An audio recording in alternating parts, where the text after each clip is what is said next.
Welcome to the Creating Wealth Show with Jason Hartman. You're about to learn a new slant on investing, some exciting techniques, and fresh new approaches to the world's most historically proven asset class that will enable you to create more wealth and freedom than you ever thought possible. Jason is a genuine self-made multimillionaire who's actually been there and done it. He's a successful investor, lender, developer, and entrepreneur who's owned properties in 11 states, had hundreds of tenants, and been involved in thousands of real estate transactions. This program will help you follow in Jason's footsteps on the road to your financial independence day. You really can do it.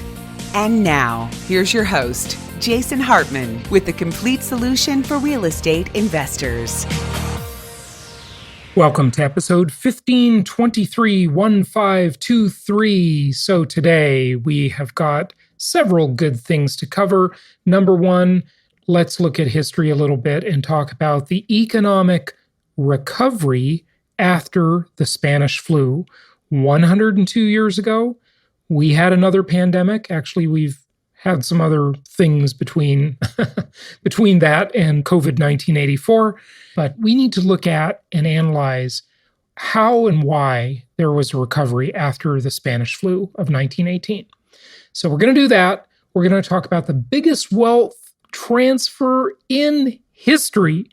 And I am so glad that somebody else is finally talking about this, because I've been talking about it for a few years now, and no one has really looked at this much or talked about it or published any statistics on it that I've seen. I mean, when I say nobody, of course, that's a figure of speech. I'm sure there's somebody out of the 7 billion people in the world that have done that, but it's been largely a secret.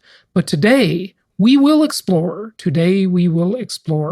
And I want to remind you that this Saturday we have, for Meet the Masters attendees, we have our follow-on, we'll call it an extension class on asset protection, a deep dive into asset protection.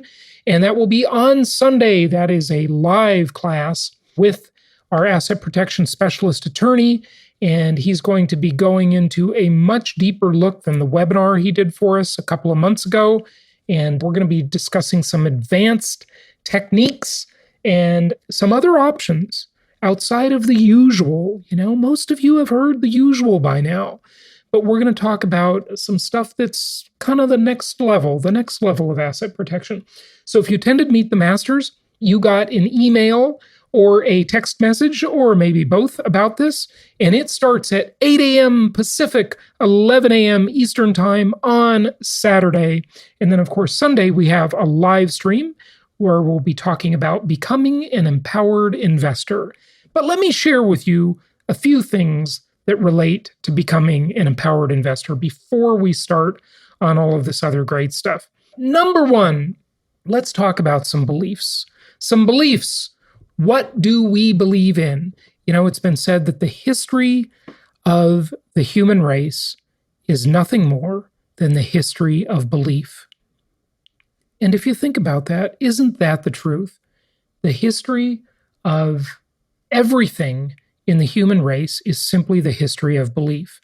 And it is so incredible how powerful beliefs are and how they can really fool us, because a lot of these beliefs are hidden below the surface, and they cause us to think and act in certain ways that we don't even know. We don't even know we're being influenced by these beliefs. So for those of you who have been following my work for a long time and attended live events back in 2004, 2005, on up to about 2009, when we used to host events at our office in Newport Beach, and then later our office in Costa Mesa, California. And we had a smaller office after that as we were getting to be more virtual, more remote, and that was an office in Irvine.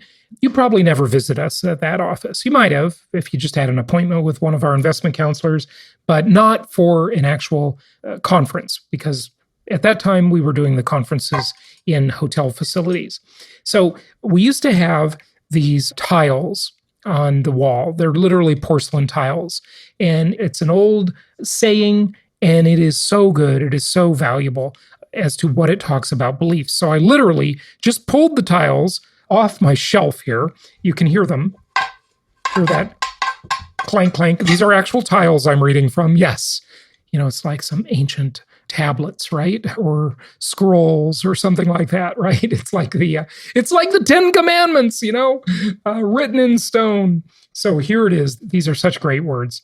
Watch your thoughts, they become words. Watch your words, they become actions. Watch your actions, they become habits. Watch your habits, they become character. Watch your character, it becomes your destiny. Wow, isn't that good? That's so good. It's worth rewinding and playing that again, isn't it? Okay, so what are some of the beliefs of an empowered investor? Number one, and there are many, so I'm just going to go through a couple of them today, a few. We believe in ratios. We believe that ratios are much more important than absolute numbers. Why? Because ratios answer the Jason Hartman question. Compared to what? A ratio, a percentage, much more important than an absolute number. Many of these, you've heard me talk about them. You've heard me say them in other ways. They're woven into the core of the philosophies we've been teaching for the last 16, 17 years, okay? We believe in the theory of relativity as it applies to investing. No, not Einstein's theory of relativity, not E equals mc squared. The theory of relativity as it applies to investing. And that really is about compared to what? It's about the size of the economic pie. It's about relative asset prices in any given market. So just understand that it's all relative. We also believe that nothing can take the place of persistence. There's that great quote, nothing can take the place of persistence. Talent will not, genius will not, et cetera, et cetera. I don't have the quote in front of me, but read Richard Nixon's book, In the Arena. I know this is old school stuff, but that is a brilliant book by Tricky Dicky, our late President Richard Nixon. It's a really good book. He was a good writer. And someone who has been through all the stuff that he had been through in his life really can teach us something. I'm not, endorsing him or saying anything, but, he really did become a great elder statesman in a way and has some great advice to share in that book, In the Arena, about persistence and about what it takes to get through tough times. And we're all going to go through them in one way or another. We believe in alignment of interests, and that is critical to success. Now, that's what I really talk about when I talk about being an empowered investor. And on Sunday's live stream, both on YouTube and Facebook, you will hear me talking about becoming an empowered investor and some of the ways you can do that.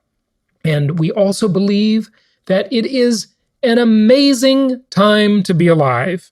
It really is an amazing time to be alive. As bad as so many things are in the world, there are so many amazing things at the same time. We believe in the long game and the big picture. The long game and the big picture. We don't look at day-by-day stuff. We look at the big picture. Now, we live successfully every day, but that daily success is just like putting one more brick in the building that you're building. Each of those days, each of those bricks come together to make a great month, a great year, a great life, okay? So those are some important beliefs of the empowered investor. So we'll get to more of that stuff as time goes on. Okay, now let's talk about the biggest wealth transfer in history and why it is upon us. Now, this is a great clip from Economics Explained. I absolutely love these guys. I support them on Patreon. They do a great job and have some great content there. You can find their YouTube channel. And then I want to talk about the Spanish flu and take a look back in history, see what happened and how the world recovered from that, and what it might tell us about current day. So let's first take a look at this big wealth transfer. Again, something I've been talking about for quite a while, and really just nobody's talking about this. And so this was the first I saw of it, and they really did a good job talking about it. So let's dive in. Improve the lives of a new wave of middle-class workers. So what they're talking about here is, as the now called baby boomers came back from World War II, and the U.S. was really the country that had the industrial powerhouse left. You know, Japan was destroyed, Europe was destroyed, and the U.S. was the sole big industrial actor in history. That was a very powerful thing that led to waves of ongoing prosperity. But we know that it led to a lot of other things that weren't always so good. This all coincided with a massive spike in birth rates because, well, people had lived through years of grueling conflict and they were ready to start families. The generation formed by this boom in new babies needed a name, but the jury's still out on what that will be. Generational naming conventions aside, these post-war babies are coming up against some harsh realities. Sad guarantees in life are death and taxes. We will actually cover both of those here, but the important one for now is that the wealthiest generation in history is starting to retire and die. In doing so, they will be responsible for the largest wealth transfer in history as they pass along a collective $30 trillion to their beneficiaries over the next few decades in the United States alone. Okay, so, the concept of these demographic cohorts, whether they be the silent generation, the greatest generation, the baby boomers, the Gen Xers, my generation, the Generation Y or millennials, and now the Gen Zers, right? Those really are not completely even across the globe, of course. We're only really looking at them in terms of the US, okay? And so the baby boomers, about 76 million Americans, depending on who you talk to and how they're doing the math in terms of the exact birth year and such. Demographers disagree on this stuff slightly, but that's the gist of it. This equates to about 10,000 people turning 65 every single day now at this rate. And it is truly startling. As we've watched this group move through the economy, it is absolutely amazing the impact they've had. And, this is why I say, watch old movies, watch old TV shows so you can understand how they think. Maybe you are one of them and you already know how your generation thinks. Okay, fine. But sometimes you even need to be reminded. That's why I say, watch a movie or a documentary about the famous Woodstock concert in 1969, in Woodstock, New York. That really tells you a lot about the formative years of this generation as they were coming of age. It's very, very enlightening. Last week, or maybe it was the week before, I watched the Doors movie. I had originally seen that movie years ago when it was in the theater, and I watched it again. Other than thinking the music of the Doors, some of their music is quite great, really good stuff. It's just really interesting to watch that movie and see what it was like back then. Of course, a movie is never a perfect depiction. I totally understand, but it gives you a sense of it. And nothing really does that better than a movie. A TV show second, a book third, reading old newspapers, things like that. But it's really important to understand how these generational demographic cohorts influenced the world and how they think. Kind of capital movement is going to have some extremely significant impacts on the economy, some of which we are already starting to feel. So, what is actually being passed along? Will this stuff maintain its value in the hands of its new owners? Should we tax it? And finally, how might this actually be a huge economic problem? So we're talking about $30 trillion with a T. This is hugely significant.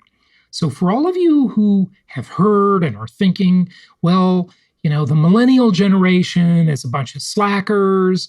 What are they going to do? They got to get their act together. It's not all their fault. They sort of came of age in a bad economy, some of them, not all of them, but some certainly did. Some were graduating college around the time that the economy was in the Great Recession. And it's all different because it's many years, right? There are millennials that are turning 40 and then there are millennials that are younger. So it varies. But most of this wealth transfer goes to the millennial generation. So get ready, folks, because everything is going to change as this transfer occurs. It's Beanie Baby collections, share portfolios, and houses.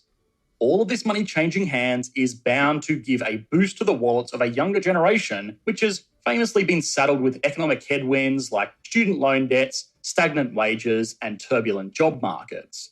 You might be forgiven for thinking this is great. It is finally going to give millennials the healthy financial boost that they need to get into homes or unsaddle themselves of debt or just become bigger spenders in the economy. And while there are definitely going to be some good things that come from this transfer, it may not all be good news. But from the top, the first impact this will have is an upwards pressure on demand. A paper published by the American Economic Review found that around 70% of households who received an inheritance windfall had spent all of the money within the space of 5 years. You know what they say, it takes one generation to earn it and one generation to blow it. And then it circles back again. The next generation earns it, and then the next generation blows it. This is a historical fact. It just happens throughout history, right? So can you imagine someone inheriting this kind of wealth and just frittering it away inside of 5 years rather than investing it? And hopefully that won't happen. But we've all heard the stories of the lottery winners who are broke 2 years later. So we'll see. Let's hope that the millennials do a better job with their inheritances. But, I'll tell you something. To the millennials' credit, a lot of them are pretty frugal people. Now, I'm not, maybe some are overly frugal, but they have just found ways to get by and keep their expenses low. And some of them are pretty prudent. They're not like my generation. My generation was bad, even though probably nobody noticed. But my generation, it came of age kind of in the, depends what part of my generation. But some of my generation, some of every generation, and certainly some of the baby boomers were really showy with their money. They're buying expensive cars, they're buying trophy assets, or not assets, trophy lifestyle perks. Designer clothes, yachts, whatever, private jets, et cetera, et cetera. And some of them are just more prudent with the money. But I think the millennials are a pretty cautious, prudent generation. Of course, you can't stereotype completely with anything, but we'll see. And what does this mean for the economy? What does it mean for the real estate market? These are all big, good questions to be asking. Financial management on their behalf, but for the wider economy, that frivolous spending will create jobs and business opportunities for people, probably people in the jet ski industry. And it is worth quickly noting that this paper and its findings are old. It was originally published in 1959 and then revised in 1961. But since then, consumers' marginal propensity to consume has only risen, meaning that for every extra dollar people are receiving, they are spending a larger portion of it rather than saving. Also, more recent but less comprehensive studies are still finding the same figures. This interesting phenomenon, and there are a few things to pull apart from these transfers. For starters, smaller inheritances are more likely to be squandered. Now, obviously, it is easier to spend less money than it is to spend up more money, but it actually has more to do with what this money can do. An inheritance of less than $100,000 is not necessarily life-changing for most US citizens. Don't get me wrong, it's a lot of money, but it won't let the average person quit their job, and it probably won't accommodate a house purchase either. Okay, now let's switch gears here, okay? And we'll switch back and forth for a moment. I want you to consider the recovery from the 1918 Spanish flu. I'm going to play a clip for you that explains it. This is just part of a channel called History Time, okay? Just a very small clip. And I want you to consider what happens if this type of recovery occurs and it is combined with this huge wealth transfer. What does that mean to the economy? What does it mean to the real estate market? And all of this, consider it in the backdrop of the Jeremy Siegel Michael Milken article that I was sharing in my Creating Wealth seminar back in 2004. And I've mentioned it here on the show several times over the years. And it is the article where Jeremy Siegel says there will be a huge asset shortage. He says, with all of the people coming out of poverty and into the middle class, at that time, by the way, it was a much lower number because he was talking about how 275 million people have been pulled out of poverty and into the middle class around the world, okay? So that's 275 million out of, 7 billion plus. Very significant number because already a lot of people around the world were in the middle class.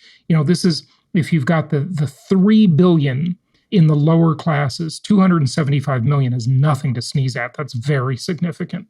And it's only become more so since then in the last 15 years. So think about that. Think about this, as Jeremy Siegel put it, the looming asset shortage. And listen to this. In the US, at least, in a shortage of workers. Those who'd lost their jobs at small or unessential businesses that had been shut down during the pandemic found new work at factories and assembly lines, where the demand for workers skyrocketed and the qualifications required were minimal. For the most part, those who wanted work could find it. And sometimes, as the power of unions grew, they could demand more for their services than ever before, increasing social mobility and eventually leading to the establishment of the American middle class. Remember, they didn't call it the Roaring '20s for nothing. Okay, so you've got up until the beginning of the Great Depression, which most people kind of consider to be 1929 stock market crash. That wasn't really the start of it, but we'll go with that just because that's how most people commonly look at it. But between there was a boom time that wasn't replicated until the post-World War II era, when the baby boomers came back and America had its love affair with television and the automobile and home appliances, which they really weren't a thing until the baby boomers. They were a little bit of a thing in the 20s, but they really got big after World War II. A shortage of labour due to the pandemic, in due course, gave rise to escalated workers' wages, meaning that as the Roaring '20s dawned, for the first time, many US citizens could spend a portion of their paycheck on astounding new consumer devices like vacuum cleaners, cars, and refrigerators. Cutting-edge appliances for the 1920s. Now, I've talked to you many times about Edward Bernays and the beginning of the materialism era and the birth of modern marketing, modern advertising, and the whole concept of public relations. It's right here at this time in history. Isn't that interesting? American capital poured into post-war Europe. This prosperity, to a certain extent, filtered in there too. Even Germany enjoying a brief period of economic boom and social freedom. Now, of course, that was Germany before the Weimar Republic inflation disaster, where literally it was a wheelbarrow full of currency to buy a loaf of bread. Unbelievable. In fact, pardon me when I repeat myself, I often do, but we've been doing this a long time. There's a lot of episodes, so you got to repeat yourself a little bit. But there was one story in the Weimar Republic, Germany, when a person had their wheelbarrow full of currency, full of stacked up paper currency, right? Worthless paper currency. And they couldn't get the wheelbarrow through the door of the shop. And so someone came along, a thief, and dumped all the cash out of the wheelbarrow sitting outside and ran off with the wheelbarrow because it was more valuable than the currency was, than the marks. So think about that. What has intrinsic value? Commodities have intrinsic value. And that's what we invest in, especially in the form of packaged commodities. That's what we call income property, packaged commodities investing. As demand for fuel skyrocketed, Texas became rich from the oil industry. New roads were built to accommodate cars. resulting in greater mobility and, in turn, better job opportunities. Remember how I've said to you over the years, the best thing you can have on a resume is mobility? There you go. Greater mobility equals better jobs, which means people should not necessarily own the home in which they live. They should rent it so they have greater mobility to go to where the best jobs are. Now, granted, with the remote working revolution, that's less important. And by the way, I was reading an article this morning about school districts, and you've got to ask yourself, not just for career and work, but what about for school districts? How important is a school district when your kid is going to school online? Something to think about for sure. Maybe that structure is being diminished and torn down as well, as it should be. I mean, the whole school district thing, I always thought that was just ridiculous. Why are you destined to go to one school or another, depending on, what block you live on? That's just silly. It's an old, archaic public school idea that just doesn't make any sense, as most of the public schools don't make any sense in the modern era, but it is what it is. That's, everything evolves. Spending steadily surged upwards. For the first time in US history, more people lived in urban centres than in the country, giving rise to better healthcare access for millions of people, better work opportunities, and the chance to indulge in newly invented technology. And so you see how that model is reversing a bit, right? Where you don't need to live in the city, obviously. You can live in the burbs or the country as long as you have a good internet connection and work remotely. So, as an unusual side effect of Spanish flu, workers' wages soared. Increased investments were made in scientific research and technology, better healthcare systems put in place, and greater levels of consumer spending than ever before. The US became a lender for the first time, rather than a debtor. Which, by the way, I was reading a book this morning about debt, the debt to GDP ratio, and I couldn't believe how this author's thoughts mirrored my own about how the debt really isn't that high. And you'll remember, I've talked to you about that in the past. I compared the typical debt of a country compared to the income of the country. The GDP is considered the income, and then comparing that to an individual or a family. Typically, they're going to buy a house to live in that is maybe 3 times or 4 times their annual income. That'll be the typical thing. And so why is it so significant that if a country has a 100% debt to GDP ratio, that's so bad? I mean, I've always thought that these debt hawks are just going overboard on that. It just doesn't seem that significant to me. But you know me, I like leverage. I like good quality, long-term fixed rate debt. And hey, especially if you have the reserve currency and you get to inflate your debt away, that's a pretty awesome deal. Pay your debt back in cheaper dollars. But perhaps, most of all, the influenza pandemic of 1918 to 1920 gave people a change in perspective towards their own lives. Now, this is important. This is the psychology in a post-pandemic world. The PTSD, that post-traumatic stress disorder, has different effects.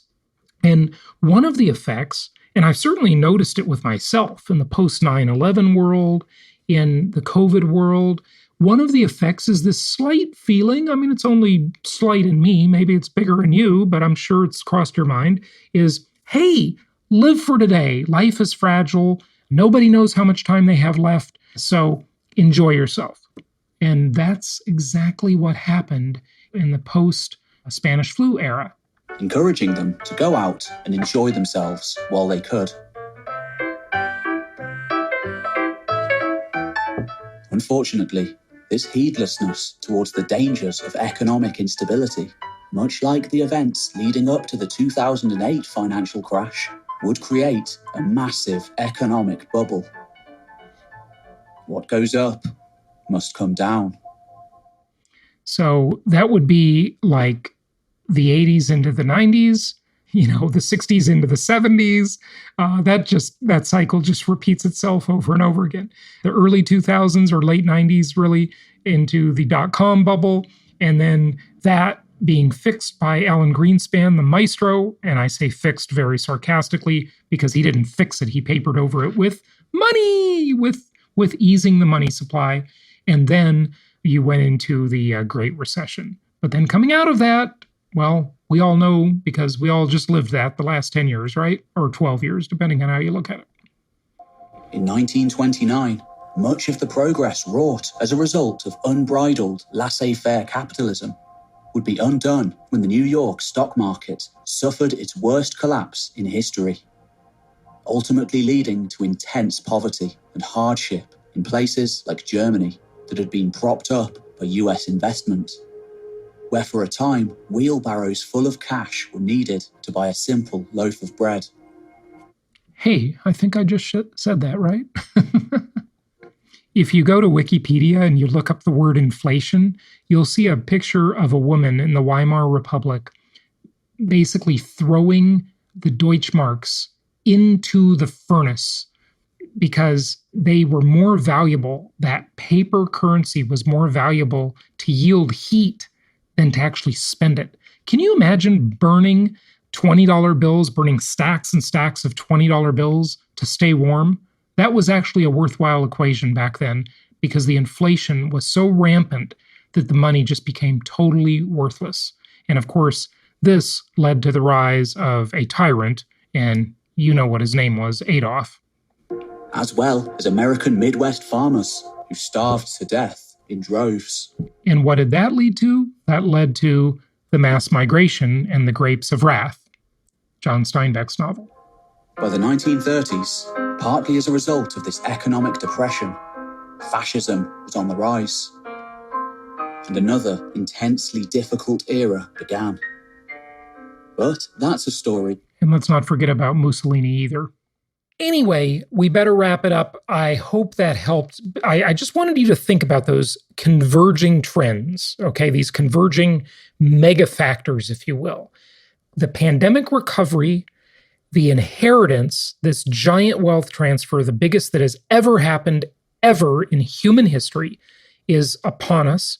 10,000 people a day becoming 65 years old, only in the US, the graying of America, the graying of Europe, the extinction, literally, of Western Europe, Russia, Japan, and this PTSD. If it hasn't set in yet, it will set in. And people react to that differently. In many ways, I think, I've talked about the modified square root recovery, right? That if you look at the square root sign, it won't be like the typical square root sign where you're coming along, it goes down, and then it goes way up. This will be the opposite, in my opinion. I think we will wake up into a smaller, more conservative economy. But when those wealth transfers, those estate transfers start hitting, it's anybody's guess. How will the millennial generation react to their inheritance? Now, certainly a lot of them won't inherit anything because, we know that so many Americans, if they had a $1,000 emergency, couldn't come up with the money. So that's a problem too. It's uneven. But suffice it to say, there's a lot of money sitting in the wings that is going to transfer between the generations. And that is going to have profound effects on the economy, on the real estate market, on the asset shortage that Jeremy Siegel and Michael Milken talked about or wrote about so many years ago. I've got to get that article so I can share it with you again. I haven't looked at it in years. I just remember it because it was a very profound statement. No question about it. Anyway, we better wrap it up for today. I will see you, Meet the Masters people, Saturday morning for our extension class, Saturday morning, 11 a.m. Eastern. We're back on the online meeting for that, meeting virtually. And then all of you are invited Sunday, 8 a.m. Pacific, 11 a.m. Eastern, for our live stream on YouTube and Facebook. Join me, get your questions answered. It's live Q&A. Ask me whatever you like. I love getting your questions and would be happy to answer them, but we are going to talk about what it takes to be an empowered investor. Until then, happy investing.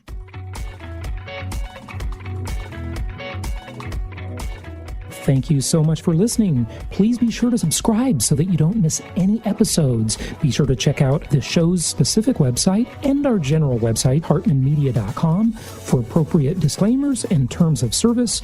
Remember that guest opinions are their own, and if you require specific legal or tax advice or advice in any other specialized area, please consult an appropriate professional. And we also very much appreciate you reviewing the show. Please go to iTunes or Stitcher Radio or whatever platform you're using and write a review for the show. We would very much appreciate that. And be sure to make it official and subscribe so you do not miss any episodes. We look forward to seeing you on the next episode.